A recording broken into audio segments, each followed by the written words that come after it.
the graduation ceremony, or commencement, or your cap and gown, anything like that. The commencement office is the place to communicate all of that. But there is some important information that you need to know when it comes to maintaining your F1 status. So we call it a graduation workshop, but really it's more about what exactly do I need to do to keep my F1 record active. So the nature of the F1 visa, the whole reason you were issued your F1 visa is to come to the University of Memphis and earn the degree that you said you were going to earn when you applied for your visa. Some people may have changed degrees, that's fine. Some people may have transferred schools, it happens.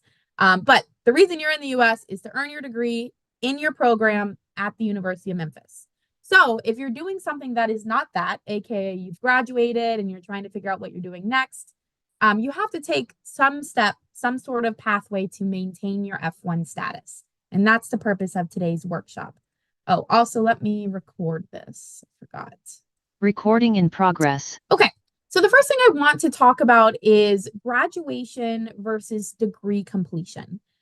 So the US government is more concerned with your degree completion, the date that you complete degree requirements versus the day that you're actually graduating. And by that, I mean the day that you walk across the stage and you take nice pictures and you're wearing your cap and gown and you earn your diploma. Unfortunately, the US government isn't too concerned about that date. They're more interested in the day that you will be completing your degree requirements. And this is the day that we make your I-20 program end date. So for all spring semester students, the last day of the semester is May 2nd. And so that becomes your new I-20 program end date. And that becomes the date that the US government is concerned with. That is when you finish your program. So as I mentioned, whatever day you choose to walk across the stage is not something that they are concerned with. That's graduation. That's your graduation ceremony or your commencement.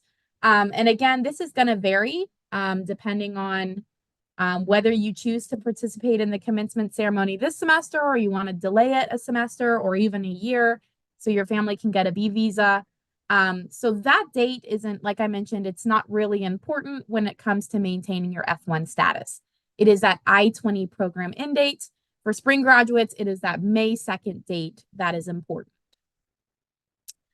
So with that being said, we're just going to quickly cover the agenda for today. So we're going to start first and foremost with an I-20 program extension. And so that's for students who may have thought that they were going to be graduating, but it turns out that they're going to need maybe a little bit more time to complete their degree. So we'll talk about that. We'll talk about your 60-day grace period. When does it start and when does it end? And what do you have to do within that 60-day grace period to maintain your F1 status? Then we'll visit a few common questions I get from students, and then you all can ask any questions that you have. If you think of questions in the meantime, feel free to put them in the chat, and then we'll take time at the very end to answer them. So first and foremost is an I-20 program extension. So again, this is for students who may have expected to complete their program within this particular semester or within a particular time frame, and they actually end up needing more time. This is only for students who have some sort of reason to extend their program. It can't be because you want extra time to take on an internship. It can't be because you just want to retake a class that you earned to be in. It has to be a valid academic reason, such as you're failing a class and have to retake the class. It has to be a valid reason. What you have to do is submit a program extension form from our office, and this has to happen before your I-20 end date. So if your current I-20 end date is May 2nd, you have to let our office know you need more time before May 2nd. It's not a rule our office has, it's a federal rule. And so in CVIS, we are not able to extend your program if that program end date has already passed. So very important to keep in mind is if you need that program extension, you have to let us know before that end date on your I-20. Once it passes, there is nothing that we can do. You have to provide a letter from your academic department that explains the reason why you need more time to complete your degree. And then we also need the new date that you are expected to complete your degree requirements. It doesn't have to be exact, but a general timeline of when you're expected to finish. We also are going to need some proof of funding. So if you have, let's say, just one more credit, you need to provide the proof of funds to cover that remaining credit or the remaining 3 credits or however many credits is left. As mentioned, you've got to get all of this to us before your I-20 end date. If your I-20 end date has passed and you did not apply for a program extension, as I mentioned, we are physically unable to extend it. The portal that we use or the platform we use, SEVIS, will not let us extend the program. So in that case, you have to take some sort of action, which is never ideal, either transferring your record to another school or leaving the US. So it is very serious that if you need a program extension, you apply for one before the I-20 end date. We seem to have students who run into this every semester, so really important that we emphasize this. And to apply for the program extension, you just go to our website. We have a list of all our different forms, all the different reasons students may need to request something from our office. Easy enough, you'll just select program extension. So with that out of the way, again, that's for students who were expected to graduate and will not. This is for those of you who will be graduating as expected or will be completing your program requirements as expected. So F1 visa holders, F1 students are given something called a 60-day grace period. And that's essentially 60 days after your I-20 program end date to do something, to choose some sort of pathway to either stay inside the US or leave. So as I mentioned, for our spring graduates, your I-20 program end date is going to be May 2nd.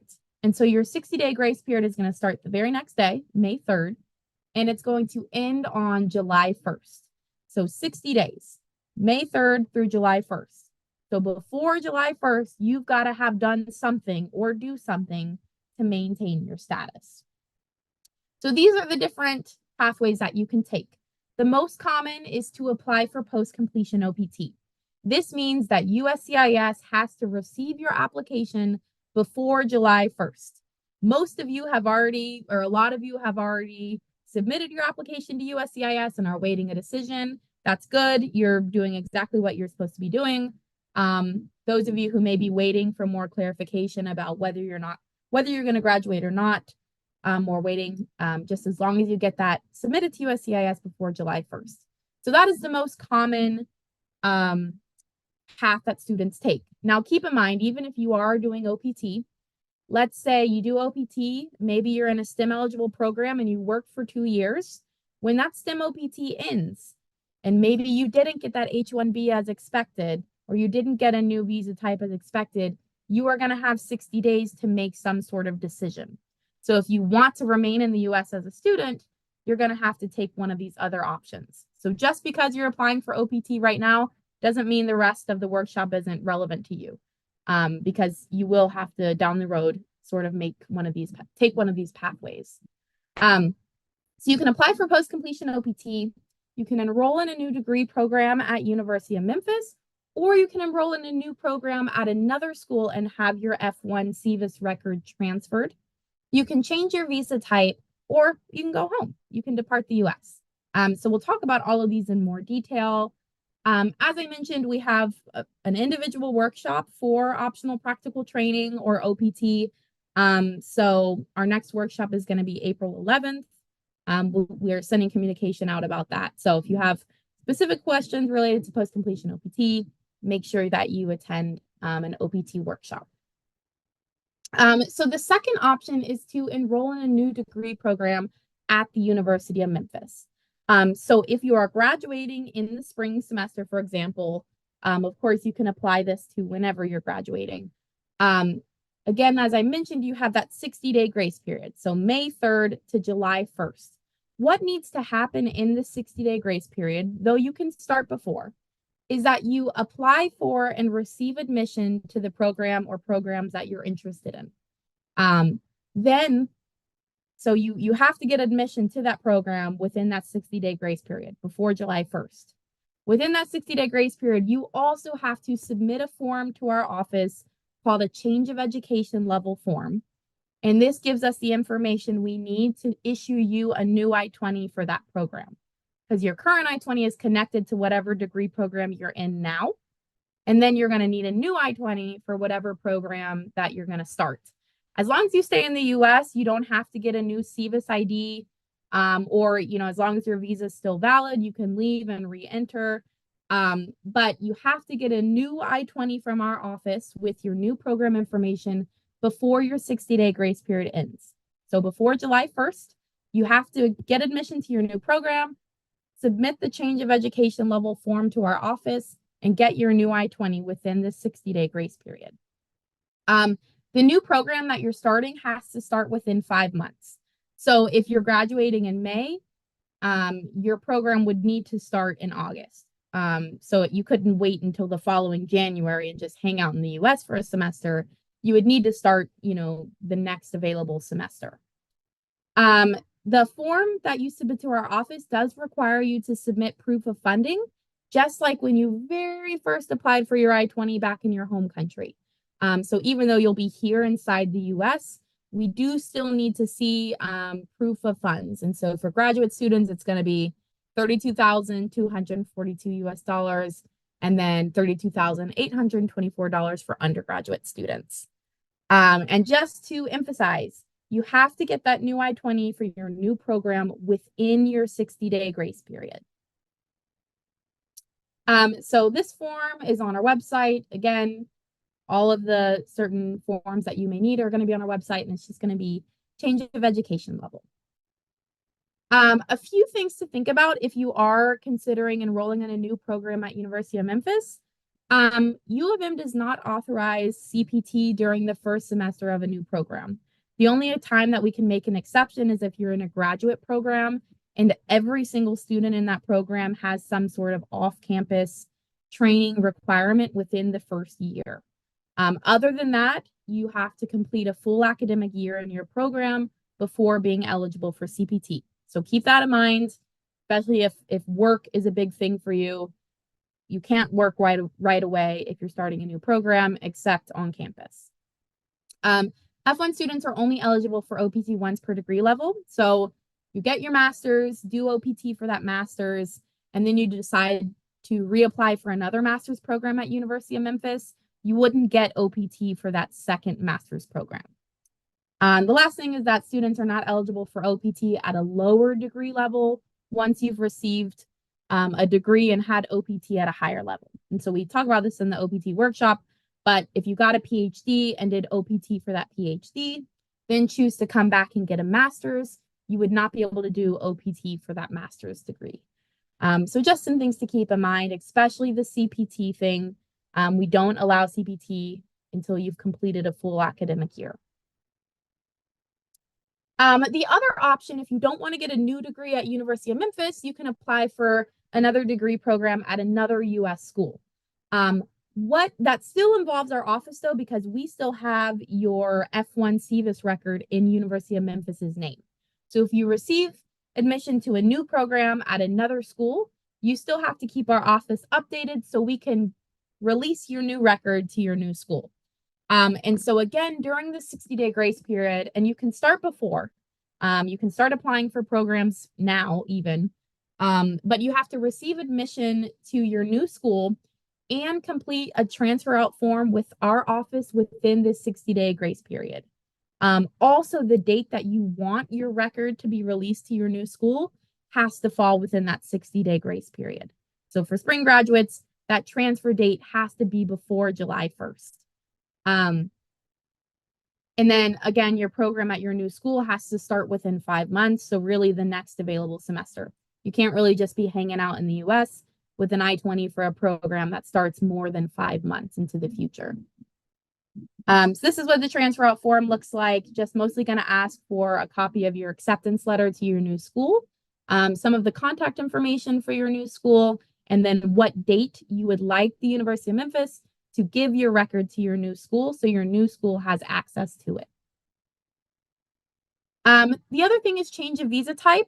This one obviously is going to be a little bit trickier. It's, takes working with an attorney, and it takes certain applications to make this happen. It's not something that our office can advise on. So this is definitely something you should consult with a qualified immigration attorney. If you're planning on staying inside the US, that new change of status has to be approved or effective within your 60-day grace period. So let's say, maybe you have an H-1B that's going to be effective June 15th. If you're graduating May 2nd and your I-20 end date is May 2nd, since June 15th is within your 60-day grace period, that works. You can stay in the US, you'll be in your 60-day grace period, and then by June 15th, your new visa will be effective. Again, this is all not something our office can advise on. It's something that needs to be planned in advance and needs to be discussed with an immigration attorney. We do have a form with our office that we need students to fill out. It's letting us know you are changing to another visa type. A lot of times students will change to another visa status and they don't tell our office. And so their CVIS record stays active, which sometimes can create issues for students when they're leaving and re-entering the US. So just make sure you let our office know, hey, I got my permanent residency. Can you please terminate my CVIS record? And so that allows us to close your F1 record so it doesn't have any effects on your existing immigration status. So again, keep that in mind for the future. If your immigration status changes, you got to update us. And then the last thing is you can depart the US. So during your 60-day grace period, you can stay inside the US. You can be in Memphis, or you can be in any of the 50 states, or in the US territories, which includes Puerto Rico. And so keep in mind, though, if you leave the US and then try to re-enter during your 60-day grace period, you will not be allowed re-entry. Of course, if you have like an OPT approval or something else, that's a different situation. But if you don't plan on doing anything, but you go home and then you want to come back to Memphis for a few weeks before your grace period ends, once you've left the US after your I-20 end date has passed, you cannot return.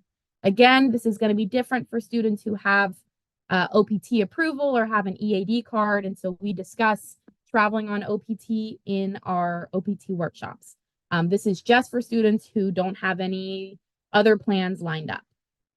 And then again, you need to leave the US as soon as that 60-day grace period has ended.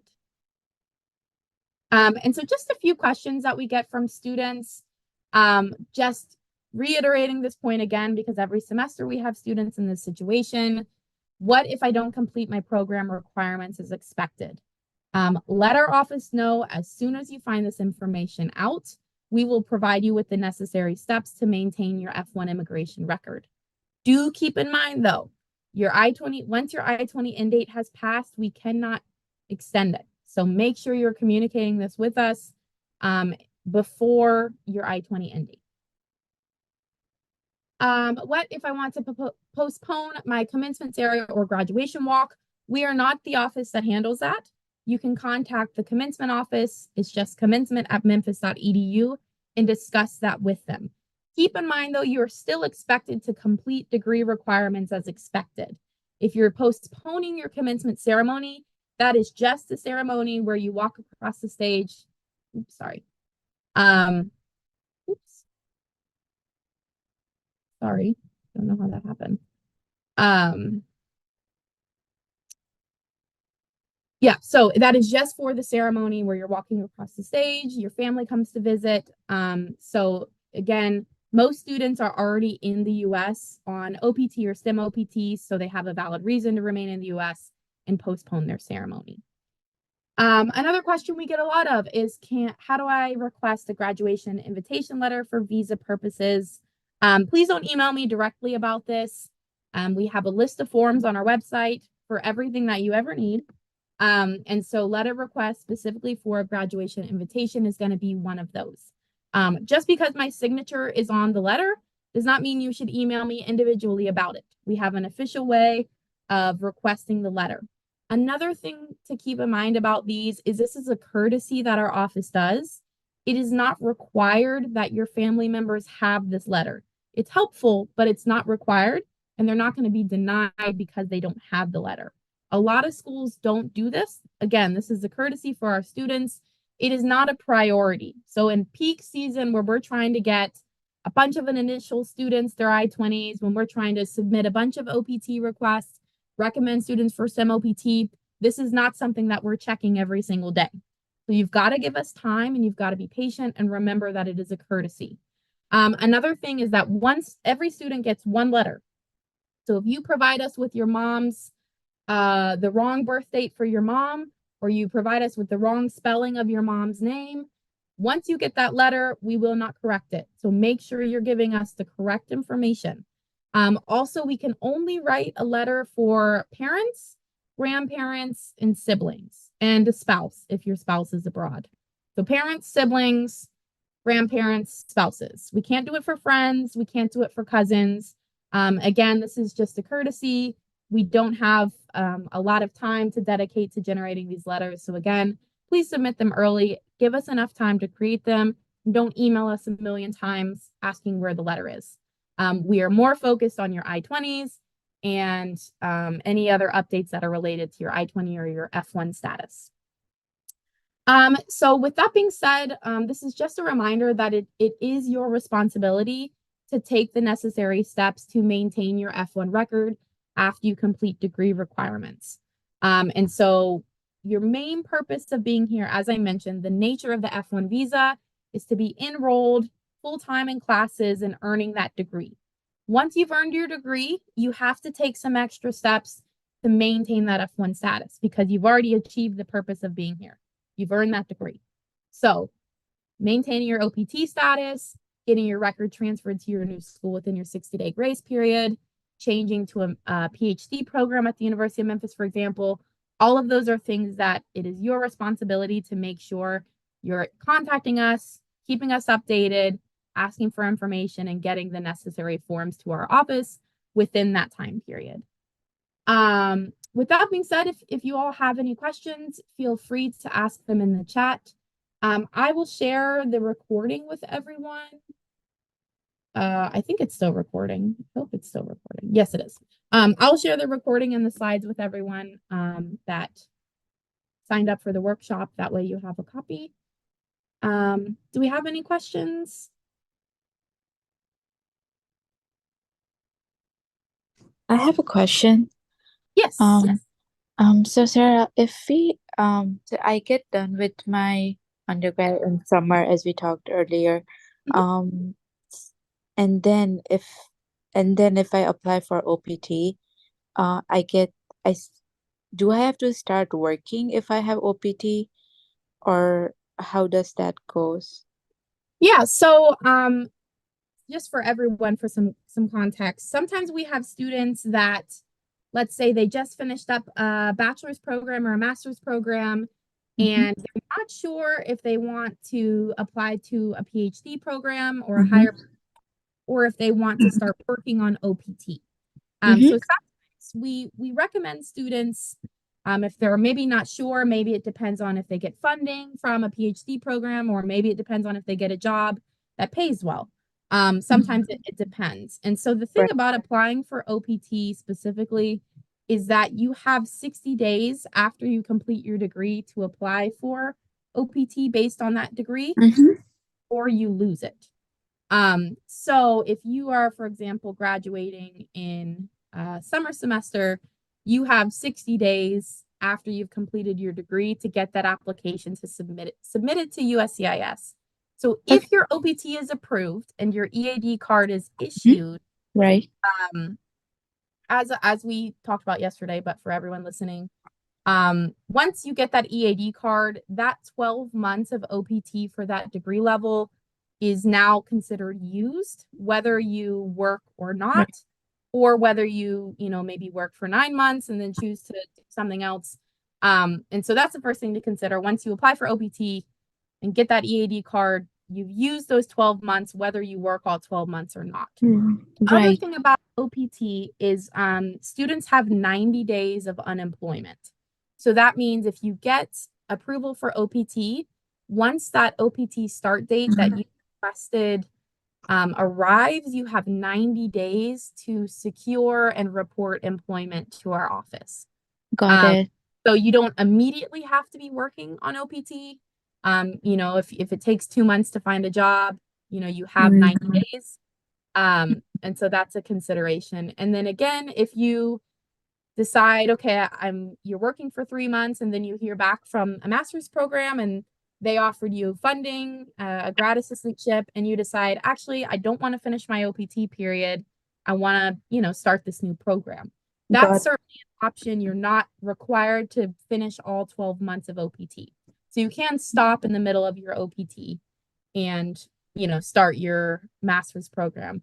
Another thing is, even if you never actually worked on OPT, you were just accumulating unemployment days, as long as you hadn't exceeded 90 days, you could transition into that master's program. Mm, Got it. Yeah, thank you so much. That answers my question. Yeah, absolutely. How do you report employment? How long after completing until we have access to our UofM mails? So that's a good question about the email. Reporting employment, this is something that we cover in the OPT workshop. But if you have specific questions about it, we can send you information about reporting for OPT. It is a great question about access to your UofM email. So all students lose access to their UofM email, I believe, a year after they have graduated. We have requested in the past for students, for specifically our students, because even if you're not currently enrolled at University of Memphis, your immigration record is attached to us. So keeping that email active for you is important. And so we're trying to find a way to have students' records stay active the entire time their record is with University of Memphis, which for many students will be for the 12 months of OPT and then the 2 years of STEM OPT. So yeah, great question. Right now it's a year. And that usually allows students, particularly STEM eligible students, to get everything submitted to us for their STEM extension. And then they seem to lose access, but we have your personal email address on file. And so we can communicate with you through your personal email, and we will surely put your personal email in SEVIS. So any communication from the SEVIS portal can be sent to your personal email. But hopefully, we can get that extended for students. I really don't want to answer a bunch of OPT questions, but I can while we have people here. If a student submitted an OPT application within a certain date and it's almost a few weeks, is there any possibility of changing? Nope. Once your application has been submitted to USCIS, you cannot change that start date. Unfortunately, in general, once that application is submitted to USCIS, you can't really change anything. So unfortunately, whatever date you provided is the date that they're going to approve and issue your EAD card. The acceptance letter for the new master after finishing the master degree from UofM, we can get after completion new application. I believe the student is trying to do a second master's. Uh-huh. So I think she's waiting on her admission decision for the second master's. Okay, yeah. And so as long as you get admission, right now, let's say if you're a spring graduate, again, that 60-day grace period ends on July 1st. So you still have, 3.5 months. So hopefully you'll be able to get admission and get the new I-20 for that program. Even though we call it a change of education level, it doesn't mean you have to be changing to a higher degree. So it's perfectly fine for you to get one master's and then, transition to another master's.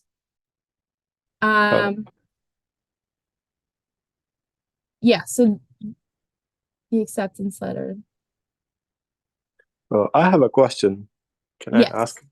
Yeah. I would just, like if somebody completes his or her OPT next year, like in 2025, and he or she gets admitted, like, to you say some PhD program or other master program, so how the thing will go? Yeah, so it would come back to depending on if the program is at University of Memphis or not. Here, let me try to go back to the slides. Oops. So essentially, let's say you did OPT and now you're in your 60-day grace period for OPT. Depending on whether you want to apply for a new program at the University of Memphis or your new school, either way, you're going to want to receive admission to your new program within your 60-day grace period. Usually, you can certainly apply before. It just needs to be before your 60-day grace period ends. So for students on OPT, it's going to be 60 days after your OPT end date. And so basically you need to apply for admission to that new school or University of Memphis, receive your acceptance letter, and then either if it's with us, we have a form that allows you to keep your record with University of Memphis, but we create a new I-20 for your new program. And so basically you're just providing us with proof that you've been accepted. And then we do need to see proof of funding. So if you have a grad assistantship or if it's your personal funds or family funds, whatever it may be. And so that way we can generate the new I-20 for your program. And you would just need that new I-20 within that 60-day grace period. If you were transferring to another school, so if you got accepted to another US school, you would just need to fill out a transfer out form with us within your 60-day grace period. And so for that, all we really need to see is that you've been accepted to your new school. Like we need to see the acceptance letter. And then you tell us what date you want your new record to be released to your new school. And so again, that date that you want your record to be released needs to be within that 60-day grace period, if that makes sense. I know it's a lot of information. Okay, thank you. Yeah. And then I think, so I've got a question about commencement. I've applied for commencement in May. May I know the deadline to change the commencement from May to August or December. Our office doesn't know anything about commencement. So if you'll just email commencement@memphis.edu, they can provide you more information about deadlines and, when or whether you can change your commencement date. And one more thing, for the students who are enrolled for commencement for this May, they have received an email last week, and today is the last day to notify the commencement office if you're not no longer participating in the program. So that's great. Thank you, Sandeep. So today. Yeah, today. Maybe if you're on campus, maybe try to stop by the office or give them a call and see.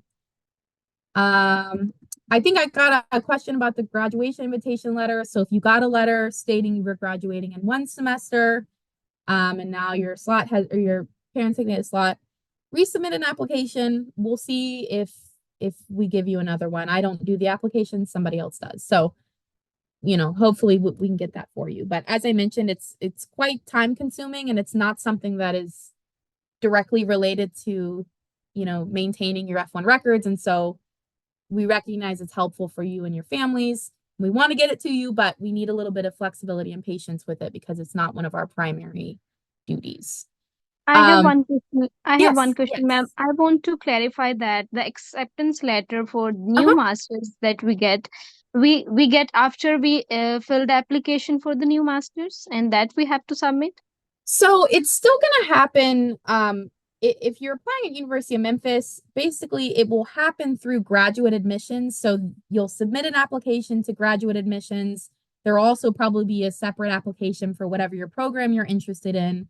And so they have to review and approve your application.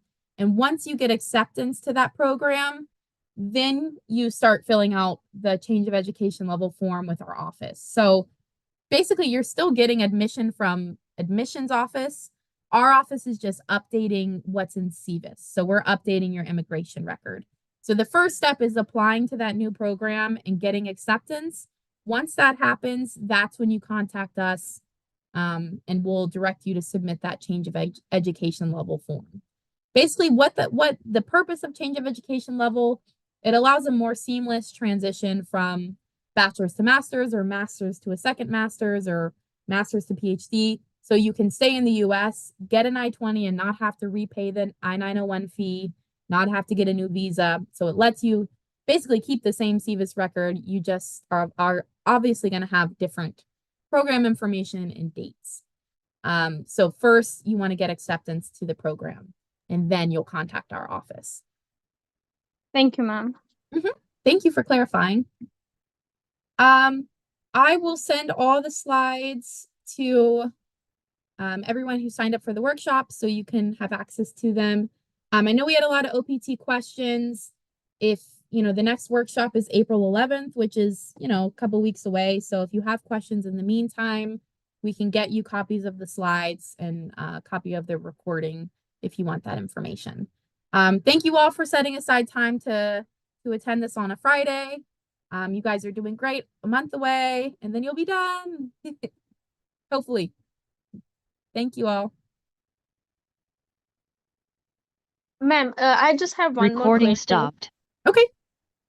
Like, I don't